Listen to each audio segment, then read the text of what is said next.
A good friend of mine, unfortunately, is suffering from long COVID. And given that the virus has only existed for just over 2 years, we don't know a whole lot about it and its long-term effects. And she wanted to know if there was any exercises she could do to help facilitate her recovery, so she asked her physical therapist friend. This was maybe back in May, and I really wanted to help her. So for about a week, I went down a rabbit hole for a couple hours a day, every day, reading everything I could, asking experts on Twitter and on social media who are treating patients with long COVID, talking to colleagues who have been treating patients with long COVID, subscribing to physical therapy journals to get access to articles about it. And I was previously not a member of the American Physical Therapy Association, but in order to get access to one of their lectures, I had to become a member. So a couple $100 later, there was one lecture that I watched that was being given by physical therapists up at Mass General in Boston. And more than I learned about long COVID, I learned about learning. It was like an hour and a half lecture given by these two PTs, and I was looking through the slides, and I was kind of skipping through parts trying to find gems because I wanted valuable information in a succinct amount of time. And it was fine, because again, we don't know a whole lot about it, so it wasn't that informative. But at the end of the lecture, they put a reminder up. They said, make sure you take the quiz at the end in order to get your continuing education credits. Don't forget to take the quiz, get your continuing ed credits. And it dawned on me that I couldn't have cared less about the stupid continuing education credits. I had a friend, who needed my help, and I was trying to learn how to help them.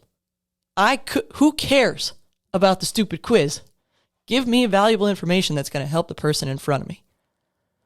I was mad then, and it fires me up still, because it dawned on me that oftentimes we sit through stuff to get credit for sitting through the stuff. That's garbage. Our time is too valuable, and our lives are too short to do things for the sake of doing them.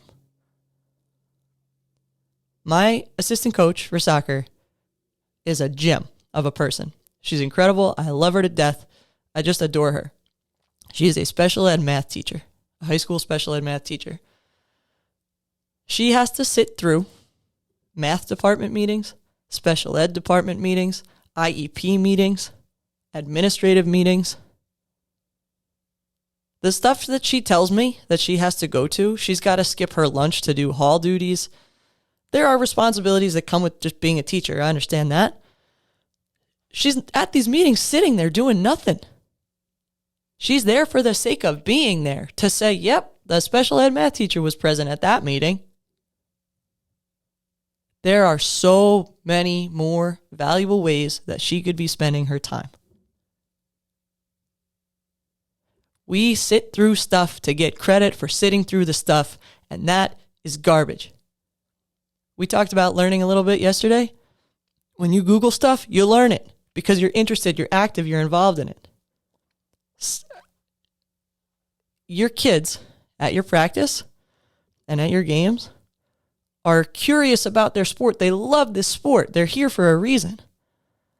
Stop making them sit through stuff, drill explanations, film sessions.